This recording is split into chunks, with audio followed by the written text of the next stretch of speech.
Hey guys, welcome to Digital Outlook. Guys, I'm thinking more and more how I enjoy just coming out here and having these one-on-one talks with you about what's going on and how impactful this is in our financial lives, of course, and into the future. Reading a bunch of articles today on RLUSD. Now, RLUSD, Ripple has just gone out there and they burnt a millions of dollars worth of RLUSD as they're getting ready to launch it very, very soon. And in fact, they're looking at getting approval right now, just really, really close in New York State and having it being played out in there.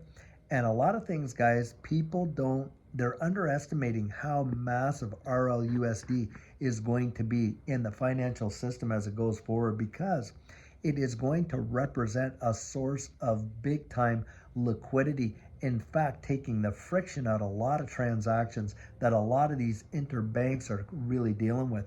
And it brings us back to the very killer app of XRP and the XRP ledger because RLUSD is going to support liquidity for XRP.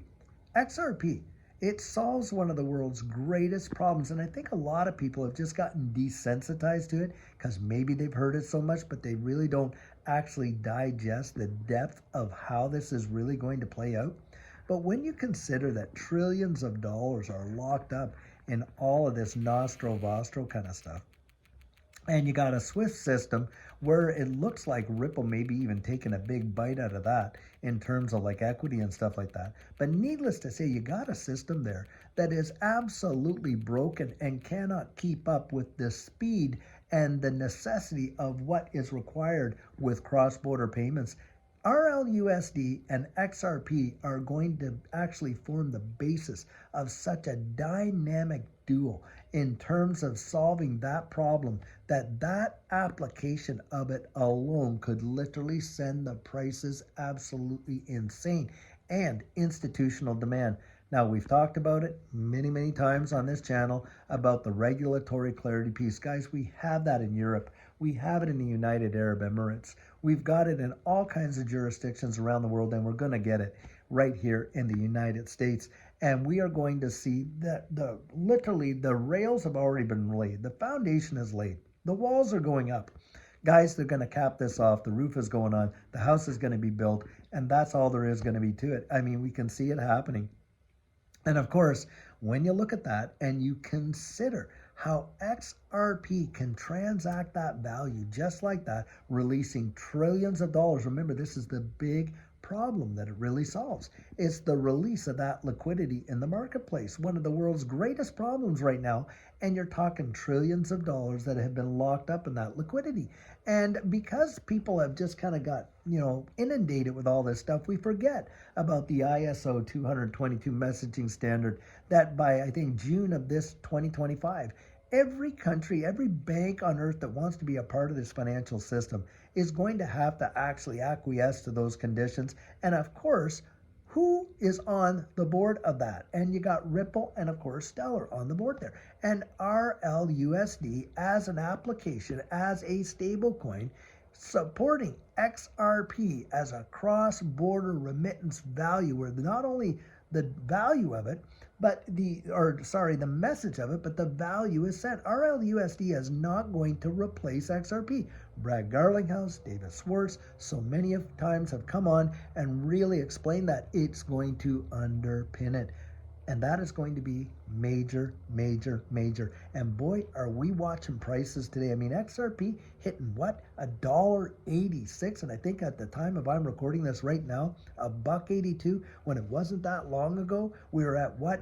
Under $1 big time. And now here we are. It is truly wild. And I do believe that this next transition, the regulatory piece, the infrastructure being in place, all that's going to go on. Look, I really believe we are going to see utility, and that utility is going to blow the doors off of any expectation that most people have ever seen when it comes to XRP and the utilization of the XRP ledger. Lots of things are being built on it, guys, and you're going to see it being implemented more and more and more in the infrastructure of financial institutions. In fact, financial institutions are coming out right now and declaring full force that they're utilizing the XRP ledger. The Reserve Bank of India has come out and they have declared they are using the XRP ledger and working with Ripple in order to facilitate their digital rupee. Now, you think about that.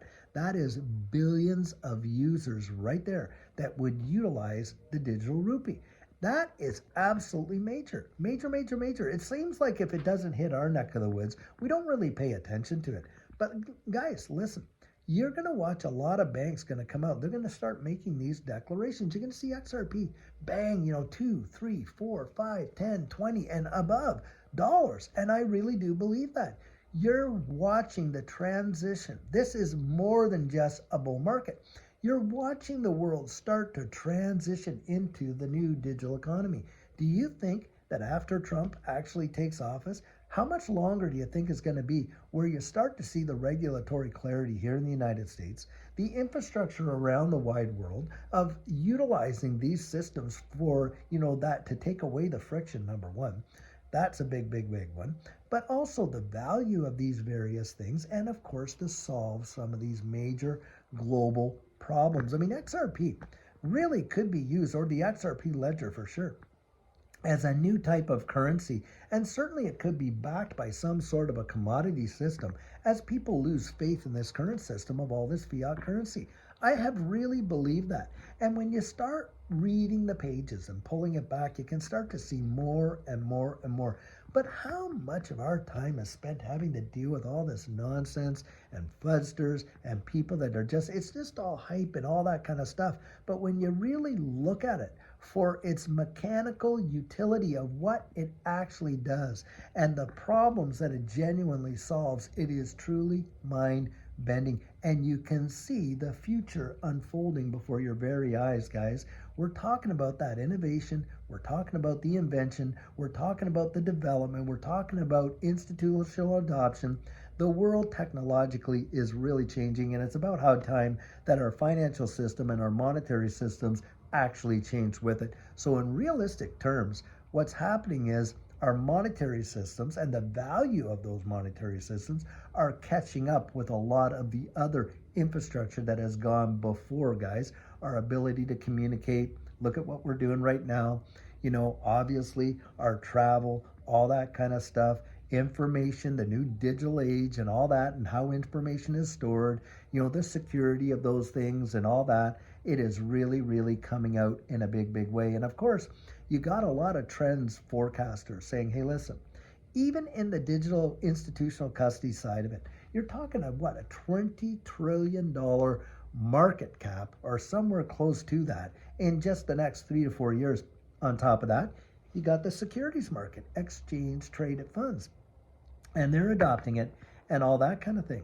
And think about this too, guys. If you see the tokenization of securities, and I think we will. I think real world asset tokenization is going to be the next massive craze, and it's going to be led by institutions. And get this, Hedera Hashgraph, along with Ripple, are out there and they're facilitating the rails for these institutional companies that want to do real world asset tokenization to actually fulfill the mandates of a lot of this legislation, like the micro regulations in the EU and stuff like that. And it's my guess they're certainly going to be used for that here as well in the United States. And you don't really have to be that big of a genius to kind of look down the road and think, wow, my goodness, if all of that technology genuinely gets implemented, deployed, and utilized, what could that do to the valuation of some of these ecosystems? Well, guys, it could literally send it into oblivion when you consider that we are just scratching the surface right now and not even seeming like much of a dent. People are getting excited right now about $1.80 some XRP. How excited do you think they're going to be when it's $18, guys? Or when it's $180 or $1,800 or something like that? Or maybe one day down the line, $15,000 to $18,000. Do I think it has the potential to get there? Absolutely, I do. Why do I believe that? It's the global money supply. There is literally only about 3+ some trillion in this space right now. Guys, do you know how many tens of trillions, hundreds of trillions of dollars there are in an antiquated system that is absolutely evolving into this new digital system? utilizing the rails and the infrastructure that the XRP ledger and the Hedera Hashgraph and XLM and a lot of these ISO tokens provide, it is mind numbing when you think about that. And think about this. You got the derivative market, which is notional value in the quadrillions. That tells you lots and lots and lots. We are just so nascent. We're in the infancy, really, even though it has been 10 years or whatever. Guys, what is coming? The literally waterfall event that's coming, I think, is going to really blow people away because the world is changing and it is changing so fast. Most of us never thought the internet would have the impacts that it has in the time that it's taken to get there. Now, the internet was coming out big time in the late 80s, early 90s, so it seems, oh, well, 20 years or whatever. 20 years? Guys, do you know how fast that is on a grand scheme? If you look at the scale of the last 100, the change that the internet has brought, I think this distributed ledger technology space is going to absolutely warp speed and dwarf that in sense of it's not going to take near as long. What took 20 years could literally happen in 3.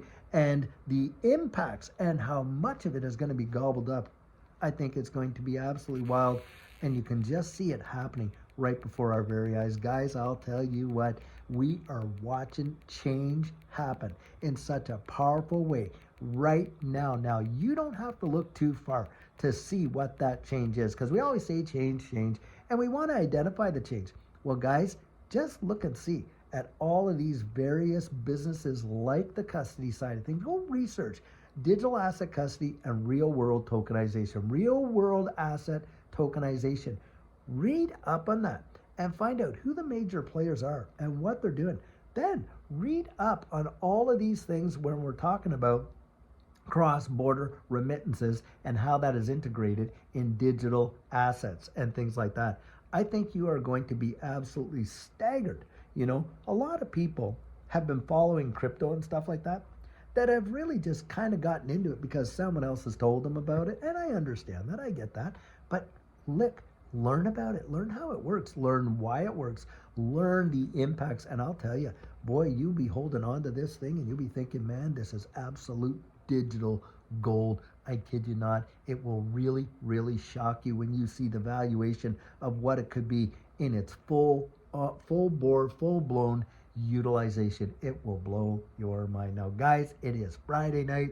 That means the weekend's upon us. And tomorrow, yep, we're going to hopefully get our question and answer out there. Guys, I'm going to try and respond to a whole bunch of emails that I have not been able to get to because I have been literally swamped doing coaching, helping folks like you get out there and get ready for what's coming, because it's going to be absolutely massive. And guys, I'll tell you, it just excites me. It excites me so much. Been here before. I'm really loving it, and I'm loving you. I can't wait to see you make it. Like I love to say, standing right there in the center of that winner's circle, right beside us when we cross that finish line.